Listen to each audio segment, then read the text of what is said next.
The Berlin Wall fell on November 9, 1989 during the Peaceful Revolution, marking the beginning of the destruction of the figurative Iron Curtain as East Berlin transit restrictions were overwhelmed and discarded. Sections of the wall were breached, and planned deconstruction began the following June. It was one of the series of events that started the fall of communism in Central and Eastern Europe. The fall of the inner German border took place shortly afterward. An end to the Cold War was declared at the Malta summit in early December, and German reunification took place in October the following year. The opening of the Iron Curtain between Austria and Hungary at the Pan-European picnic on August 19, 1989 set in motion a peaceful chain reaction, at the end of which there was no longer an East Germany and the Eastern Bloc had disintegrated. After the picnic, which was based on an idea by Otto von Habsburg to test the reaction of the USSR and Mikhail Gorbachev to an opening of the border, tens of thousands of media-informed East Germans set off for Hungary. Erich Honecker dictated to the Daily Mirror for the Pan-European picnic. Habsburg distributed leaflets far into Poland, on which the East German holidaymakers were invited to a picnic. When they came to the picnic, they were given gifts, food, and Deutsche Mark, and then they were persuaded to come to the West. The leadership of the GDR in East Berlin did not dare to completely block the borders of their own country, and the USSR did not respond at all. Thus, the bracket of the Eastern Bloc was broken. Following the summer of 1989, by early November, refugees were finding their way to Hungary via Czechoslovakia or via the West German embassy in Prague. On September 30th, following negotiations with East Germany and the Soviet Union, the West German Foreign Minister Hans-Dietrich Genscher went to the Prague embassy to personally inform the thousands of refugees that they were allowed to leave for West Germany. His speech from the embassy's balcony, which included the line, "Wir sind zu Ihnen gekommen, Ihnen mitzuteilen, das Hut ihr Ausreise." "We came to you to let you know that today, your departure," was met with loud cheers and jubilations. The next day, the first of the embassy refugees left Prague for Bavaria. The emigration was initially tolerated because of long-standing agreements with the communist Czechoslovak government, allowing free travel across their common border. However, this movement of people grew so large it caused difficulties for both countries. In addition, East Germany was struggling to meet loan payments on foreign borrowings.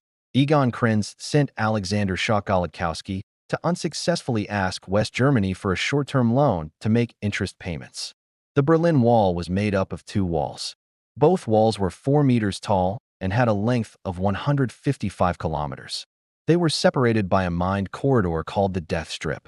This strip was heavily guarded and included 302 watchtowers. By 1989, guards had authorization to shoot people who attempted to go through this strip.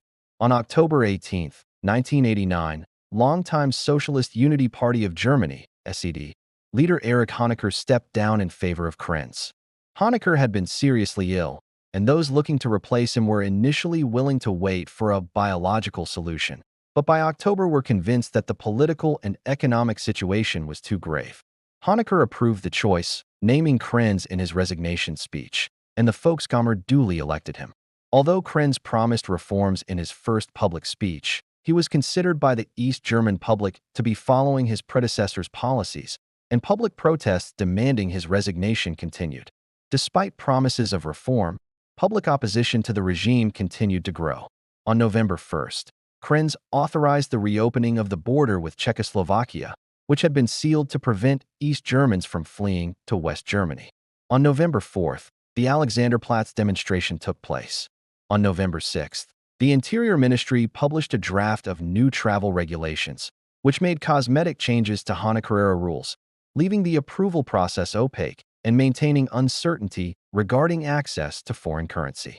The draft enraged ordinary citizens and was denounced as complete trash by West Berlin Mayor Walter Momper.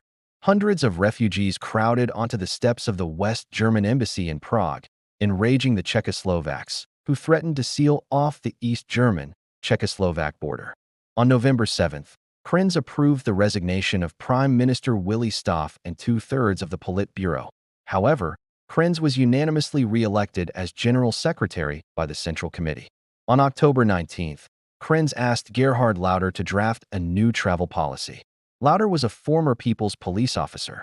After rising rapidly through the ranks, he had recently been promoted to a position with the Interior Ministry, Home Office / Department of the Interior, as head of the department responsible for issuing passports and the registration of citizens.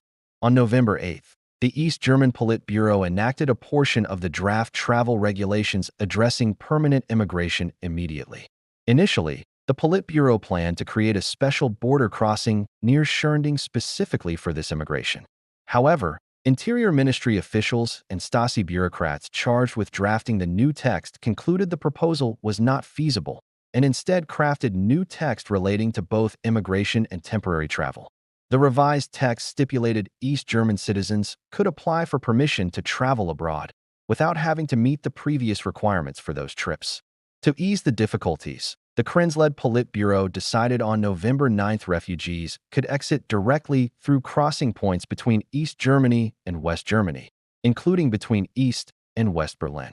Later the same day, the ministerial administration modified the proposal to include private, round-trip travel. The new regulations would take effect the next day.